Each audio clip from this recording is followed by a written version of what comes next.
Well, I appreciate you guys calling in today. Obviously, I'm not Reed. I'm just stepping in for him for tonight. He's actually on a plane right now to New York. But he has given me all the different notes that you guys have talked about on your previous meeting. I've also taken a look at you guys' website at this point. But what I don't know exactly is what you guys are looking for as far as how much detail you'd like to go into for this meeting. Is this more of like an open floor asking additional questions about the product, or would we like to do like a full demo from start to end? Just, Just a skill. yeah, just overview, just a 15-minute, like, An overview, 15 minutes or so, and then we can ask questions afterwards. Yeah, certainly we can do that. Okay, so let's start out with some of the notes that Reed's taken from the last meeting just to kind of make sure we're all on the same page here. So he had mentioned that you guys are currently on the WordPress site and you're looking to do something that's a little bit more engaging. Talked about having like a little bit easier to use backend and updates on. You guys have a non-code solution right now, but you want a little bit more control over that backend. The features that were requested, you mentioned with the online payments, the fillable forms, and Facebook integration. Those were kind of like the three big points. Other than that, that's pretty much all I have to go off of here aside from the website. Is there anything else that you guys would like to add to that, or is that kind of the main topics that you'd like to focus on today? Basically, yes. We're looking for a really user-friendly, can't say that fast 3 times.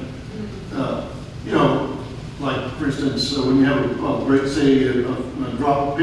drop from like permits that you don't have to keep going back and forth. It gives you basically all the different types that you would normally look for, and the ease of use, user-friendly is the word. God, I'll get it out of your minute. That's what we're looking for. Okay. So that sounds, it is a little bit difficult to hear you, but it sounds like that's more of like a formatting issue with the website. So as far as designing the website, you guys essentially want a page with all the permits that's easy to find quickly and also easy to make updates to. Does that kind of sound along the lines of what you're looking for? Yes, and also just general information, agendas, things of that nature that you normally put on your in front of your page. And not so crowded, if that makes sense. Crowded. Yeah. Sure. Sorry, I'm taking a couple of notes here. Okay. All right, perfect. So with that, let me go ahead and handle that question first really quickly. Then I'll go into a quick overview of just kind of who we are as a company, how the process works, and then I have about a 5 or 10 minute demo where I'll showcase the back end and kind of take a look at some of these things that we're talking about. So as far as like a permit stage where everything's in one spot, again, that's going to come down to just kind of designing it up front. So I personally, and also Reed as well, have designed well over in the hundreds of municipal websites. So we're very familiar with how those should be laid out. So as far as the permits go, we're going to have a permit page with all the permits that you're talking about. They're all going to be able to be fillable as well. So you'll have the option to download it as a PDF, or they can actually fill it out online and then submit it to a point of contact. You guys will actually be able to go in there and update those permits, and then also go into the back end and see all of the different results of those applications that have been filled out. In addition to that, we can actually place those in different pages on the website as well, just to make it easy for residents to find information. The nice thing about that is that you only have to update it in one place. So if you do only want it on one page, that's totally fine. But if you have, let's say, a permit that's associated with the fire department, you can have it on the permits page where residents can find it really quickly, or if they're on the fire department's page, they can look down and see, oh, there's a permit right there as well. But again, you're only updating in one place, so that's going to be making your life a whole lot easier on the back end.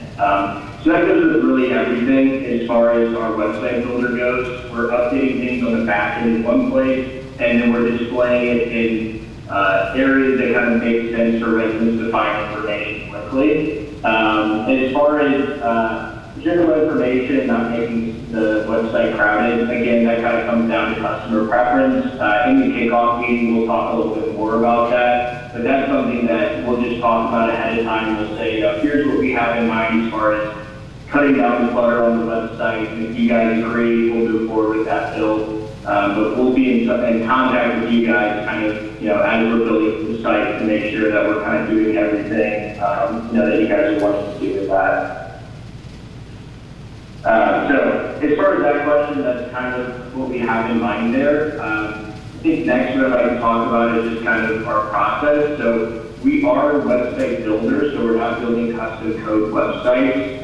So all the tools that we use to build the website up front, you guys will have access to after we go live to make updates afterwards. So that process of migrating the content is going to be really hands-off experience for you guys. We're going to have that kickoff meeting. We're going to take care of taking all the content, pulling it over to our platform, and then reformatting it and restructuring it in a way that we've already previously discussed, making it not so crowded, making things really easy for residents to find, so on and so forth.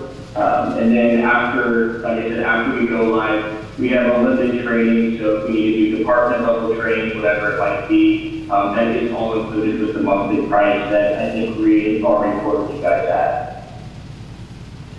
So that's a little bit about us, kind of how the process works. If you did decide to move forward with us, do you guys have any general questions before I share my screen here and kind of take a look at the product? Go ahead. Okay, sure. Here, let me go ahead and share.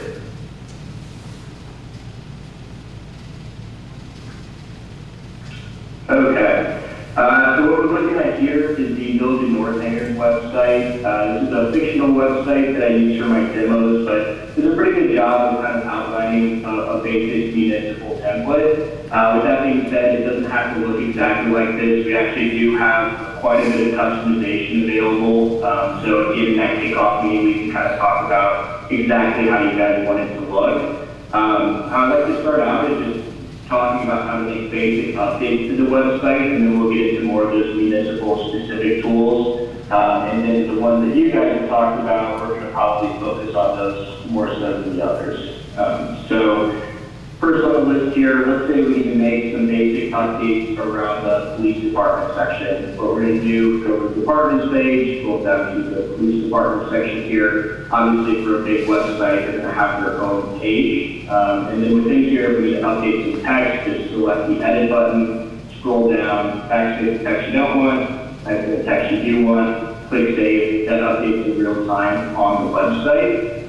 As far as updating people, let's say we have a new chief of police and we need to remove John Gregory and put in a new one. Just select edit on his profile. That's going to pull up a whole menu here where you can change the first name, last name, contact information, headshots, and then down below is where you can actually decide where he appears on the website. So again, he's obviously part of the police department section, but if you want to add it to the staff page, just check that box, give him a title, and click save. That updates across the whole website. Last thing, as far as basic updates go, let's say we need to update a header. What we'll do is select edit here, and then down below you can actually delete the existing image and choose a file from the back end and upload a new image. Within this header, you can do a carousel, so you can have multiple images, or you can even put a video back there too. So as far as basic updates to the site goes, I think that's going to probably cover most of it. Next, what I would like to talk about is more of those municipal specific tools. So the first of which would be the payments. I don't have a lot of information on the type of payments you guys are looking to do on the website. You guys mind giving me a little bit of clarification as far as whether you're looking through permits, taxes, utilities, things like that? Pretty much all of that. Yep. All of them? Okay. Just give me 1 second. I'm going to pull up these other notes. Okay, yeah, so online payments is first. So if we go to make a payment here, we're looking at doing the permits. Let's hop over to here. So within the payments module, you're going to have the option to actually customize these any way that you'd like. So initially, we'll go in and we'll actually design the payment pages. pages, but if you have a handful of admins that are looking to create new payment pages and things like that, we actually have a whole module dedicated to payments. So if you go to settings, manage payments here, you're going to have a whole bunch of templates to choose from. Let's say you want to edit the permit template, you're going to be able to go in and you can actually recreate or create a new permit right directly within the payments platform here. In addition to creating the payment platform, you also have the option to see different transactions that have occurred. So if we go over to our permits here, you're going to be able to see all the individual payments that have gone through. You can also run reports, so if you need to do monthly reporting and then export it to a spreadsheet, that would also be an option as well. As far as the types of payments that we handle, permit payments, tax payments, and then utility payments we also do handle. The only thing with utility is we're not able to hook up to like a metered system. So if somebody's going to go onto the website and then type in the amount they owe every month, that's something we can handle. But if it's going to be an auto payment that's tied to a utility's metered system, that's going to have to be done through a third party. Does anybody have any questions about payments before we go on to the billable forms? No, go ahead. Okay, perfect. Okay, next on the list here we have billable forms. So if I go over to the home page here, so we have two different types of forms on the website. So the first of which would be like an embedded form. So that's what we're looking at here, submit a comment, compliment, complaint. You're going to be able to edit this existing form, or you can actually create a new form from scratch and embed it directly into the website. If you want to assign a point of contact to that form, just select the edit button next to the form, and then you can just choose a form owner here. So I just chose myself, click save. So now anytime anyone fills out that form, I'm going to get an email. And in addition to that, I'm going to actually be able to go on to manage forms on the back end of the builder and track all of the different submissions within that particular form right here. So we're going to actually be able to access that in two separate ways. The other option as far as our forms go is actually uploading a fillable PDF exactly as is on the website, and then assigning a point of contact to that. So if you already have a whole bunch of pre-built PDFs, instead of recreating them on the website, you can just upload that PDF. They're going to fill it out directly on the website and then send it to somebody. So there's actually